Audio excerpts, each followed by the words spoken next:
Welcome to How Preschool Teachers Do It. I'm Cynthia. I'm Alison. And we have a combined 55 years of experience working with children, families, and experts in early education. We are not random influencers. No, we are not. Whether you are new or have been our podcast peeps since 2018, we are thrilled you found us. Hi, preschool peeps. Hi, peeps. We were a little excited before starting this recording because we actually found a tie from the last episode to this episode. I love when they segue like that. I love that. Yeah. They're not the same topic, but Yes. there is a tie about growth Yes. mindset. Yes. So stay tuned for that. Yes.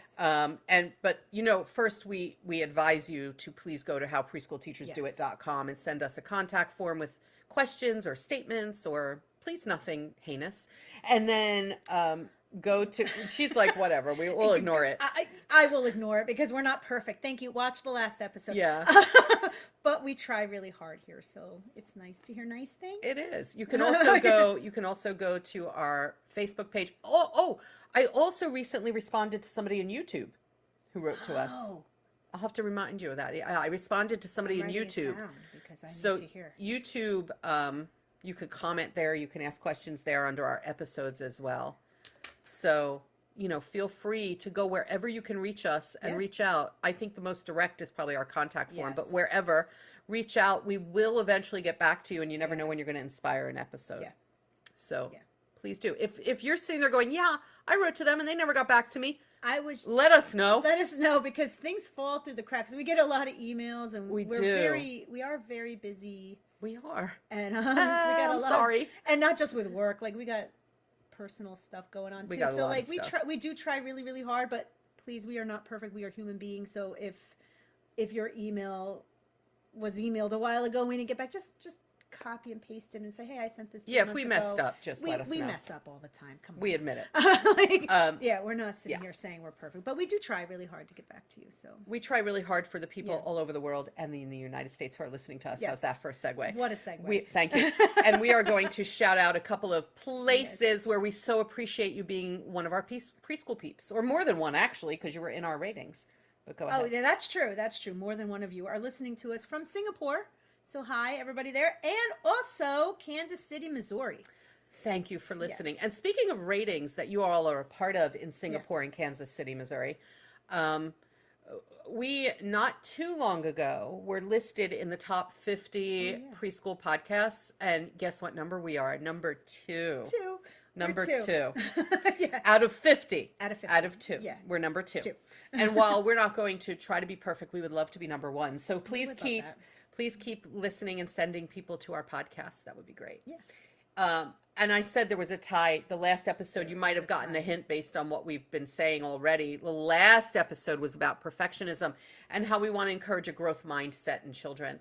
And today's episode actually does relate to a growth mindset. It does.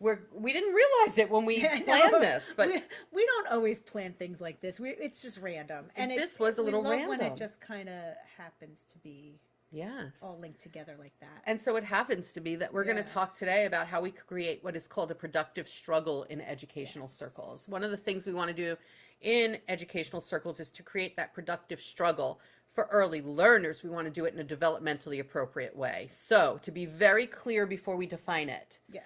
No flashcards, no workbooks, no coloring books. Thank you. You're welcome.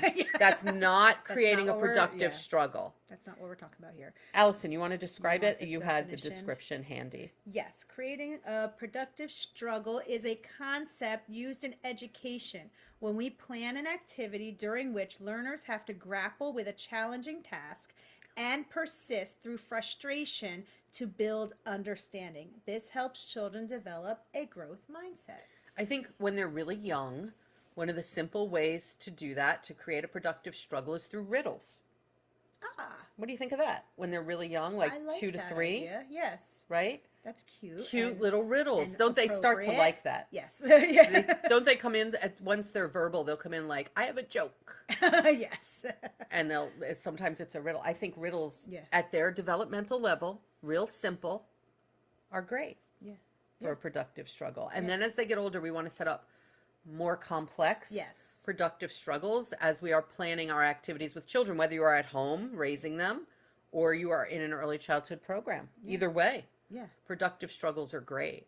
So there are things that they have to figure out. Yeah. They have to kind of puzzle through and Yeah. ponder and get through their frustration is the Right, point. 'cause If to they me- give up, then they're not struggling They're with not it. struggling. And I feel like you need a little frustration in order to, I think, process it sometimes, right? I mean, this is going to sound really kind of backwards. Because I think at first when they're frustrated, they're just like, I'm not thinking. I just need this done. But after a while, I think they're like, I don't want to be frustrated about this anymore. So how can I at least maybe put a little bit more effort into it that I didn't before? You know what I mean? Like that's Yeah, I think you kind of need that challenge in order to break through to the other side. So a productive struggle is a challenge. It's something you're going to have to encourage the children to stick with sometimes, right? Sometimes we think we're doing things that are a productive struggle, but then they solve it right away. So it doesn't qualify, even though it was complex. Yeah. Maybe it was complex and it took a lot of great thinking. Right. That's not a productive struggle because they didn't have to wrestle with it. Yeah. I want you all to need think to of it as really- they have to wrestle with it. Yeah. Right? Yeah. I have to, it just reminds me of this. I'm going to go off the rail for a second. Not far off. Okay. A little off the rail. So some of you know, if you've been listening to us, that my husband and I adopted a cat in the fall. And we thought a really cool, productive struggle for her would be those treat puzzles that they have. Yeah. Yeah. Okay. Nope, so not for my so dog. we buy a treat puzzle and we show her, Yeah. like, look, your treat goes in here and here's what you have to do to get it. And she solves it in 30 seconds flat. She just goes and shoves all the little levers and stuff and gets her treat and looks at us like, okay, so Yep. might as well have just put it in a bowl. That took me no time at all. Yeah. So we realized, okay, that puzzle treat is not a struggle for her. Right. I used to do that with my dog because he's very smart about things. About like he can open up a water bottle by himself. So I was like, oh, this is perfect. He will actually not do it the way the game is intended. He'll be like, you think that you can outsmart me? No, I'm just going to rip this whole thing off. Right. And then the game is gone, and I spent $40 on a puzzle game that is now broken in 3 seconds. So not a productive struggle. If like our pets, but if the children are solving it really quickly, then no. Then you have to look at it and go, yeah, this was not a struggle. I need to up the challenge. I need to up the challenge. Yes. And at the same time, we have to encourage them to stay with it. Yeah. So you had a story about that. I have a little boy in my class who insists that he cannot possibly put all of his stuff away at the end of the day to pack up to go home. And I'm insisting that he can. Okay. And so every day after he wakes up from nap, he starts crying in anticipation of not being able to do this. And so I was like, nah, it's like an anxiety thing also. Okay, so I take his hand. I was like, all right, let's go get your folder. You pick it up. And he picks it up. But the whole time he's like, I can't do this. I can't do this. But he's doing it. Okay, at least now he is. At first he could not. Like I had to kind of help him out. So every day, and I'm talking, we've been doing this for months. We've been in school since September. I mean, we're talking months. Okay. But every day I sit next to him, right next to his cubby, and I'm like, no, you can. He's like, I can't get my backpack off the hook. I'm like, yes, you can. Yes, you can. Yes, you can. And then he doesn't. It's like a game now. It's a game now. Well, now it is. At first it was not. At first it really was a struggle for him. And at first, as long as I could see him trying, I'd be like, you try first, because the only way for you to build your muscles and know how to do this is to practice it. And if I saw him trying to lift it out, then I'd be like, okay, now I will help you. And then eventually I got to be like, nah, you can do it, but I would sit next to him the whole time and just like I sit on the floor. My aide's like, you're sitting on the floor in the cubbies. I'm like, yeah, I got to help this boy through this whole thing. So, and I do. And now he can do the whole thing. And every time he does something, he looks at me. He's like, he's shocked. Yeah, he's shocked. And he looks at me. He's like, I did it. I'm like, I know you did. And then, so now I tell him, like, your goal is to do this without like crying. Like, if you know you can do it, let's try to do it without crying about it. Or sometimes it's like, I can't do it. And I'm like, no, you can do it because you just did. Yeah. But I think it took me like sitting next to him every single day. I'd be like, no, you got it. If you need help, I'm here, but you got it. But it really was a struggle. It still is a struggle for him sometimes. But he's doing it. Sometimes children don't realize they can do hard things. Yes. Sometimes I don't realize I can do hard thank things. you, There are days when I'm going to have a particularly difficult day, and Yeah. I know it. And I in the morning, I say to myself, You can do hard things. Yes. It's okay. You can do hard things. You've hard done things. hard things in the past. You can do Yes. hard things again. Yeah. Right? Yes. You can do difficult things. You'll be okay. Yeah. There are times when I'm worried about something that's coming and my husband will say to me, you can do hard things. Right. I think it would be nice in the morning at the end of your large group time to have everybody say, I can do hard things. We can do hard things. Yeah. As like a mantra for the class, right? Yeah. I can do hard things. Yeah. Because that's what we're asking them to do in a productive Right. struggle, Right. To do hard things that are hard for them, not things that are not developmentally appropriate for them, by the way, not things that are not for their age group. Right. We're talking about within what is the widely held expectations for their age group, a hard thing, Yeah. right? Yeah. Like, I'm not talking about things that I'm not going to ask a 4-year-old to do things that an 8-year-old can do. Right. That's not Right. what I'm talking No. about. I'm talking about a typical like 4-year-old struggle. Yeah, like that. Like- A typical kind of 4-year-old struggle, something that the child is challenged by, but is appropriate for Right. their stage of development and age. Right. Right. So I want to be really clear that I'm not like, you can do hard things. We want you to read War and Peace. Yeah. Right? Not like Like, that. no. But I think like if you see that they're at a certain level, like for me in my class recently, I realized, like, okay, they're acing these puzzles that I have out here. I have harder puzzles in the closet. I'm going to pull a couple of those harder puzzles out. And so I switched them out. And at first they were like, these are hard. We can't do these. I'm like, I need you to try it. Just try. It's new and you're not used to them. They're different than our other puzzles. Just try. And now over this past week, because I just brought them out on Monday, they were like, oh, we're doing it. Like they'll help each other do it. They match the pictures to it. They're more jigsaw-y rather than like the others that are more pegs, I guess. But they're doing it. And now some kids who never used to choose puzzles during free play are choosing puzzles because Right. they want to do it. And to me, that was like, sometimes you just got to up the ante. Is that Up the the- right word? yeah, Just up up it a the- little bit. It was one step higher than what they were used to. But I'm like, all right, I think they're ready because they're not interested in these other puzzles anymore because they're too easy now. Try it. And if you really see like they're struggling too much with it, okay, I could put those back in the closet. Maybe we're not ready. But for me, I'm like, you have to almost let them go through that struggle. They struggled for a couple days. They started helping each other. And now they're like, no, I want to try to do this by myself. Right. But if I didn't give that to them, they would have never even known. And we're talking about one baby step higher. It's One it tiny honestly little is, baby like, step higher than what they already can do. could do, Because that's what yes. scaffolding is. Yes. So when Yes. we are planning, whether you're home or at school or Yeah. you're lesson planning or you're planning something to do with your family, Yeah. one tiny baby step harder than what they already can do could be a productive struggle. Yeah. And why do we want productive struggles? Because it creates a growth mindset. Yes. Which is what we want children to have to combat perfectionism. Yes. It's about the trying, Yes. right? This is the thread to the last episode. Right. It's about the trying. It's about the persisting through a little bit of frustration to get there. Because when children do feel success, Yeah. that's like magic. That's what Yeah. makes them want to try. Yeah.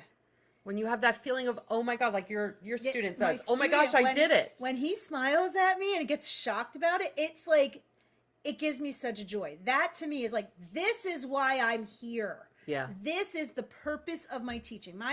My whole goal in teaching is to make these guys independent learners, right? And part of that independence is putting your stuff away, packing it up, right? And when he gets that, like, I did it, I get like this, I also help, like, I did it, I'm teaching here, I'm doing my teacher work. Like, that to me is more important than any evaluation you can give me in the by admin or anything. Like, to me, I'm like, I don't need to ace that. I need this boy to smile at me every single day. You know? I also realized that productive struggles might not be part of a lesson plan or a family Right. plan. They can just happen. They just happen. You know, you go over to children who are trying to get blocks to stand up a certain Yeah. way. And if I say to them, what do you think would happen if we tried this block at the bottom? Yeah. They're going to have to try it, not Yeah. me. Yeah. And Yeah. for them, that could be a productive struggle. Or if we say to them, how do you think we can get it to stand up is even better. Right. How that's even better. To say to Yeah. them, how do you think we can get this to stand? Yeah. That's a productive struggle. Yeah. If, I go over to children who are looking at books and I say something about, what do you think would happen if this happened in the story? Yeah. That's a productive Yeah. struggle. They Yeah. have to think They that have to through. Think about it. Yeah. But it has to be something that they persist at. So I have to follow up with them and say, did you ever figure out? Yeah. Right? Did you ever figure it out? Yeah. Or sometimes maybe say to the children, what if, or what would happen if, or what do you think? And then wait there. Yeah. Yeah. To see if you need to encourage more of their Yeah. efforts. Yeah. Right? If you need to say, you can do hard things. Mm-hmm. Can we think about it just for a little bit more? Right. Right? Right. And try to encourage that persistence. Because it is through that they're going to gain that growth mindset that will carry them through life. We talk about in early education, we talk about the importance of teachers having a growth mindset. Yes. Right? Yes. And directors and principals having a growth mindset. Yes. And it's true for every industry. Yeah. I think about what my children do for a living, which has nothing to do with education. Right. They also have to have a growth mindset. Yes. It's what carries you through life. Yes, it is. And makes you a valuable employee someday. Right. Because you're willing to learn and wrestle. You're willing to wrestle with dilemmas. And I think this happens naturally, in the workforce that's not education-wise. Is like, say you're really good at your job, and then you get promoted. Yeah. Right? And now you're going to have to learn all this new stuff based on your old position, right? Or they give you a new task within your job. Right. You need to learn this early on, because this is what happens in life. Absolutely. Absolutely. So, even as adults, we should always be learning. Grab the teachable moments that are happening all day, every day, and make it a productive struggle, right? The things that children are doing that you notice where you think, I can up that a little bit. I can create a productive struggle out of that. I can encourage them to do something, ask them an open-ended question that is going to present them with a dilemma that they then have to persist through, even though it could be a little frustrating to them. Right. We don't want to frustrate them to the point that they get overly emotional. No. But we want them to want to puzzle it out. Yes. Right? They want to persist, and they want to figure it out to create that growth mindset. Right. So I hope that you will think about teachable moments in a couple of ways. Teachable moments can be when I provide them with information like, did you know that's called a skyscraper? Yeah. A really tall building? Yeah. Teachable moments can also be us creating these productive struggles by asking them appropriate questions or encouraging certain actions to see if they will sit there and persist at it with or without my assistance. Because either if I have to encourage them to stay and they take that encouragement from me and they stay, then it is a productive struggle, even though I had to help them to stay persistent. Right. Some children are not going to stay persistent. It just means that wasn't a good productive struggle for that child. It was too much of a struggle. Maybe too much. Yeah. Yeah. That was too high a level. Yeah. Perhaps so for that go child. down a baby step. Yeah. Go down a see little what bit. happens. Yeah. So I hope you will keep productive struggle in mind as you interact with children. And if you have questions or you want more information, you know how to find us. We said it in the beginning of the episode, I think. I think we did. HowPreschoolTeachersDoIt.com. Yes. Send us the contact form or go to Facebook or go to YouTube. Also that QR code up there. Also the QR code that you would find on YouTube. So you go to YouTube and you hold your phone up to the QR code and tap on what it shows you when you hold your phone up to it, and then like and subscribe. Yes. Okay, folks. I think that's what we have on this. That's all we have on this. We good? Yeah. All right. I think we're good. We're good. So we will catch you next week on the podcast. Bye, peeps.